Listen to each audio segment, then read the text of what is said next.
Hi, my name is Patrick. I'm one of the co-authors of Raven's Run, and as you can see, some of our prototype minis just came in the other day, and they're still unpainted since they came in like yesterday.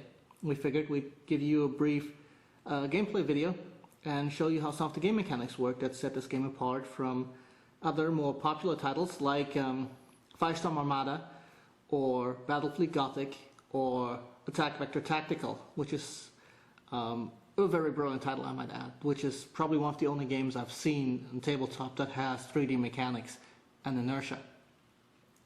What you're looking at right now is the prototype of our Imperial Hegemony BC-21 Meiji class battle carrier, and across the field, over there, you can see the prototype of our BC-28 Wilhelm class battle carrier. They'll be facing off against each other today. It's going to be a brief 1 versus 1 to show you some of the game mechanics. I apologize in advance for some of the little awkwardness because none of my co-authors can be here, so I'm filming this by myself. And filming and playing this at the same time can get rather tricky sometimes. So let's give you a brief overview of what makes this game different than Firestorm Armada or Attack Vector Tactical. For starters, it is a fleet scale game, so you often will not have 1v1 games like this.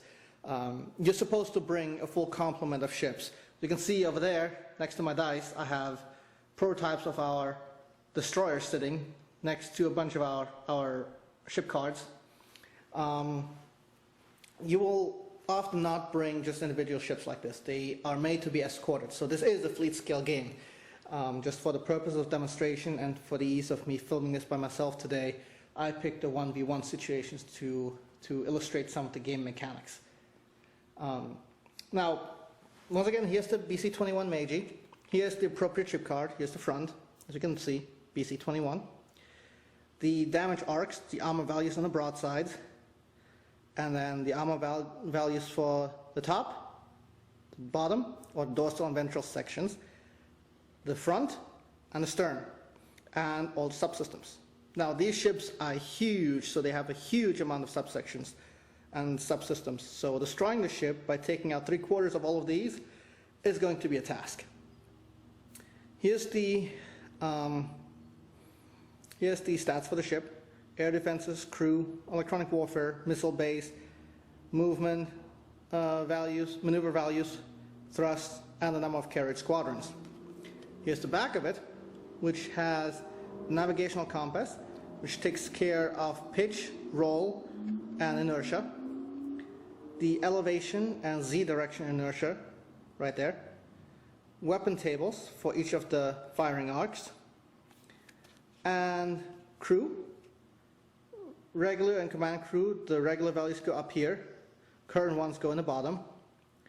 Missiles. The number of loaded missile tubes of each type go up here, and then the tier of each missile goes in the bottom. So you know how many you have of each tier, and you can look them up in the faction books. And then over here, the Wilhelm has basically the same. Here's the front of the ship card, and here's the rear. And yes, I'm writing on them with a dry erase marker. They're laminated, so they can take it, and that's basically what we suggest you do for the game. Just write them with a dry erase marker and wipe it off and change it if anything changes the next turn. So let's get into the game. Each turn is divided into 4 phases. The first is the command phase, where command abilities are used, leadership checks and morale checks are made, and inertia is applied. This game actually has a fully functional inertial system for 3 dimensions, which means that ships will drift without the application of reverse thrust. And they can only apply a limited amount of reverse thrust. So be careful with how you plan your movement, because you'll be across, right now this table is about 5 feet across. Usually you'll be playing on a 4-foot by 6-foot table, so depending on which edges you choose, it'll be either a foot longer or a foot shorter than this. But you will be across that table very, very quickly. If you burn 6 inches, next turn you're going to drift 6 inches, and if you burn another 6, you effectively have moved 6 inches the first turn, 12 inches the second, and you'll be moving you'll be drifting another 12 inches on the third turn. And with ships closing on each other, that can get very, very close very quickly. So, yeah, that's the command phase. The next phase is the boarding phase, where all boarding combat is resolved. Right now, we have neither inertia nor command abilities, no boarding, because we just deployed both ships. The next phase is the starfighter phase, where if I decided to bring fighters, I'd be deploying them, I'd be fighting with them right now. Once again, for the ease of filming this, I decided not to bring fighters, because the main point is to show you the capital ship mechanics, which are the meat of the game. And lastly, the meat of the game itself, the capital phase, where the capital ships move in alternation, very similar to Firestorm Armada's activation system. You go from the player with the highest number of independent capital ship units, which means frigate squadrons, destroyer squadrons, or battleships, fleet carrier units, to the player with the least. For the sake of this demo, let's say the Meiji gets to go first. The first thing the Meiji is going to do is check range to target. She's woefully out of range, being at like 47 inches and the target being at 37 inches. So the first thing she's going to do is burn 6 inches forward, all the way to here. What that will do is, on the ship card, it will impart an inertia of 6 that way. And next turn, she will drift 6 inches that way. That puts her within 31 inches of the target. They're both in the ecliptic right now, so it's just the planar distance. So what's going to happen is she's going to try and shoot 2 shots from her primary weapon, which is the planetary bombardment railgun, the PBR-1, strength 10, range 28, force 6, heavy 3. What this range means is optimal range, where you can fire without penalties, 28 inches. Minimum range, where it cannot fire within, 4 inches, and a fall of distance of 6 inches, which means that every increment of 6 inches over the optimal range of 28, you take a -1/2 hit. And I will go over what the heavy 3 means in a second. They are basically weapon attributes like anti-ship, heavy, and a few other things. Now, we're shooting direct fire weapons, which means we're shooting against target's maneuver. The Wilhelm's maneuver is 3. Because of the fall-off penalty, we're shooting against a 4, so force to hit. And I got a 2 and a 3, so nothing actually hit. Wonderful. And that ends the Meiji's turn. The Wilhelm itself, now 31 inches away, is going to attempt and shoot back. That's the first thing it does. It doesn't even want to maneuver first. The first thing it does is shoot back, because this is the perfect opportunity. The primary weapon for the Wilhelm is the PBR-2, which is a strength 12, same range band as the Meiji's, and a heavy 2 weapon. So, we're shooting against maneuver. Meiji is maneuver 2, and with the -1 penalty from the fall-off band, we actually fire against a 3. So 3's to hit, and I get 3 hits. The weapon is a strength 12. The Meiji is hit in the bow arc, because they're both in the plane, they're facing each other, which is armor 13. That means this weapon is auto-penetrating. Weapon strength plus a d6 is always going to equal at least 13. They're heavy 2, which means that each of these hits inflicts 2 points of subsystem damage. So we have 6 points of subsystem damage total. And if you look at the Meiji ship card, bow arc, armor value 13, 2 subsystem hits or more, weapon system, 3 or more, sensors, 4 or more, electronic warfare. This is where you want to be careful on how you split up your salvos, because a single salvo will only damage 1 subsystem. If you overkill something, like you did right now, because you only needed a 2, 3, or 4 to hit something, and we completely overkilled it with a 6, the ship only takes 1 subsystem hit. In this case, to its electronic warfare system, which we can conveniently cross out, and it takes a -1 penalty. Now, what the Wilhelm is going to do is it is going to do the following. Let's see if I can illustrate this. It is going to pitch up 60 degrees and burn 6 inches in this distance, which means that it is going to tilt up, burn, and move in the planar direction and in the Z direction. For this, we refer to our handy navigator's table. As you can see, we're at 60-degree pitch, up or down, whichever you like, but in this case we're going to do up for sake of demoing. We burn 6 inches, which means that we move 3 inches in the plane and 5.5 inches in the vertical. So we move the ship to there. 3 inches. The ship on the ship compass is now pitched up 60 degrees, which used up all 3 of its maneuver points to go 1, 2, 3 increments. It has a planar inertia of 3 inches this direction and a Z direction inertia of 5.5. And it's now at an elevation of 5.5. As you can see, elevation can also change very, very rapidly. And effectively, the ship is now hanging in the air like this. And that ends turn 1.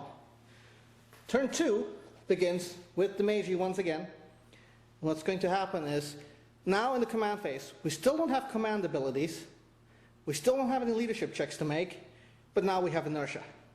If you look at the Meiji ship card, it has 6 inches of inertia going that way. So the ship actually drifts from here to there, 6 inches. And likewise, the Wilhelm drifts 3 inches from here to there. And it additionally drifts another 3 inches up. 5.5 inches up, which puts it at 11 inches of elevation. Sorry for the one-handed writing, but you get the idea. In less than 1 turn, this ship has gone from being in the ecliptic to basically being about that far off the table,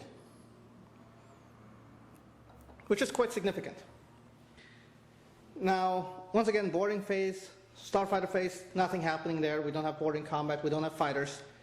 The Meiji is now going to have to shoot the Wilhelm. The problem is the Wilhelm is 11 inches up in the sky, and the 2 ships are 20 inches apart, roughly. Looking at our targeting table, the elevation is actually the elevation is between half the planar distance and the planar distance, so the elevation is 11 inches, the planar distance is 20. So it's right between the 30 to 45 degree arc. The primary weapon has a firing cone of 45 degrees, which means 22.5 up and down, which is not enough to hit it. So Meiji will have to pitch, and that's exactly what the ship is going to do. The ship is going to pitch 30 degrees up and fire its primary guns. Now we're within 28-inch range, and what we're going to do is we're going to shoot. But we no longer have the -1 penalty from being outside of the optimal range. But the Wilhelm has made 1 heading change, so we take a -1 penalty to hit from that. So now, instead of shooting against a natural 3, we are once again shooting against a 4. And I get 2 hits. This will impact the Wilhelm's bow armor, because we're still on the 30 to 45 degree arc. Bow armor is armor 11. The Meiji's weapon strength is strength 10. Once again, auto-penetrating.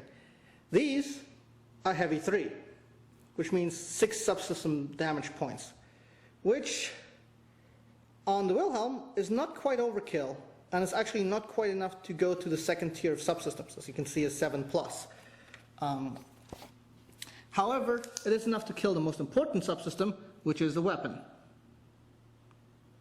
And players will have to decide how much risk they want to take in salvo not penetrating versus spreading out the damage that they could potentially do, or if they really want the subsystem dead. So that's what happens to that. Meiji is not done maneuvering though.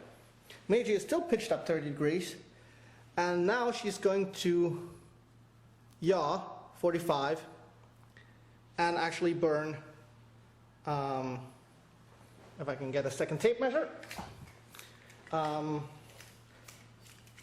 There we go, that's better. You don't need to use a second tape measure, I just find it easier to have this one sitting there all the time. And she's going to burn 6 inches, no actually she's going to burn 4 inches that way. So she's going to burn all the way to here. What that does is it imparts inertia at a 45-degree angle. So another 4 inertia right there. And that, keep in mind that she's still pitched up, so technically she's sitting there like this, so she's banked. What that does is allows her to bring part of her broadside weapons to bear.